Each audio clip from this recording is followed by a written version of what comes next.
అల్లా, ఈరోజు మేమంతా చూసుకున్నాము, మాకంతా సత్యం తెలిసిపోయింది, ఇప్పుడు మమ్మల్ని తిరిగి భూలోకానికి పంపినట్లయితే మేము మంచి పనులు చేసుకొని నీ వద్దకు వస్తాము అని అంటారు. చేతులు కాలిపోయిన తర్వాత ఆకులు పట్టుకుంటే లాభం ఉందా? లాభం లేదు. ఆ విధంగా అపరాధులు అల్లా సమక్షంలో తలలు వంచుకొని ఈ మాట పలికినప్పుడు అల్లా సుబ్హానహు వ తఆలా వాళ్ళ వేడుకోలు అంగీకరించాడు. భూలోకానికి పంపటం జరగదు. కావున దీపం ఉండగానే ఇల్లు చక్కబెట్టుకోవాలి. ఈ గొంతులో ప్రాణం ఉండగానే పరలోకం కోసము పుణ్యకార్యాలు చేసుకోవాలి. ప్రాణం దాటిపోయిన తర్వాత అల్లా తప్పైపోయింది, నన్ను మన్నించు, నన్ను మళ్ళీ పంపించు అని అంటే 10th క్లాస్ పబ్లిక్ ఎగ్జామ్ పెట్టారు, 2.5 గంట సమయం ఇచ్చాడు, వాడు ఆడుకొని పాడుకొని టైం అంతా వేస్ట్ చేసుకున్నాడు. టైం అయిపోయింది, బెల్లు కొట్టేసిన తర్వాత నాకు మళ్ళీ 2.5 గంట ఏమంటే రాస్తానంటే ఇస్తారా టైము? ఎవరు?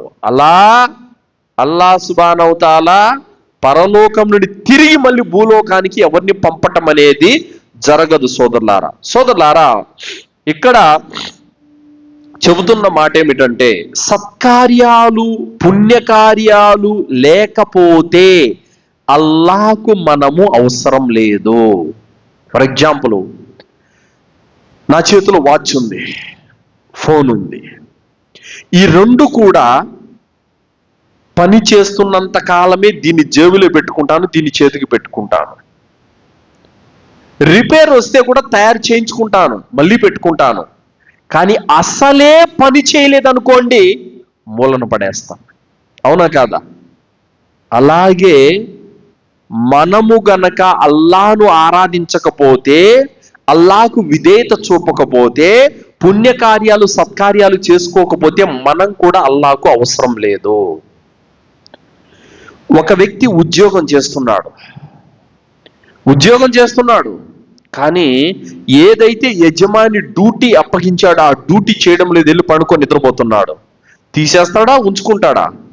తొలగించేస్తాడు. అవసరం లేదు, నాకు నేను చెప్పిన పని నువ్వు చేయడం లేదు, వెళ్ళిపో, అవసరం లేదని అంటాడు. అలాగే అల్లాహ్ సుబ్హానహు వ తఆలా వమా ఖలఖతుల్ జిన్న వల్ ఇన్స ఇల్లా లియఅబుదూన్, నేను మానవులను జిన్నాతులను పుట్టించేదే నన్ను ఆరాధించడానికి అల్లాహ్ సుబ్హానహు వ తఆలా చెప్పాడు. మనం పుట్టిందే అల్లాహ్ని ఆరాధించడానికి. మరి ఆయన చెప్పిన పని, ఆయన పెట్టిన లక్ష్యం ఒకటే, ఆరాధన. మరి అదే చేయనప్పుడు ఇంకా మనం ఎందుకు పనికొస్తాం? కావున అల్లా చెప్పినటువంటి పనులు మనం చెయ్యాలి. అప్పుడే అల్లాహ్ సుబ్హానహు వ తఆలా మనకు తప్పనిసరిగా ప్రతిఫలాన్ని ఇస్తాడు. ఇవి ఏ విధంగా పని చేయకపోతే మూలన పడేస్తాం, విలువ లేదు వాటికి. ఇది పని చేస్తూ ఉంటే 20,000 దీని విలువ, ఇది పని చేయకపోతే రూపాయి కూడా ఎవ్వడు కొనుక్కోడు. అలాగే మనము గనక పుణ్యకార్యాలు సత్కార్యాలు చేయకపోతే అల్లాహ్ దగ్గర ఎలాంటి విలువ లేదు. కావున సోదరులారా, అల్లాహ్ వద్ద ప్రతి దానికి కూడా లెక్క చెప్పాలి. కావున పుణ్యకార్యాలనేవి ప్రతి ఘట్టం అడుగడుగున సమాధి శిక్ష నుండి తప్పించుకోవాలన్నా, నరకాగ్ని నుండి రక్షించబడాలన్నా, స్వర్గంలో ప్రవేశపెట్టబడాలన్నా పుణ్యకార్యాలు అవసరము.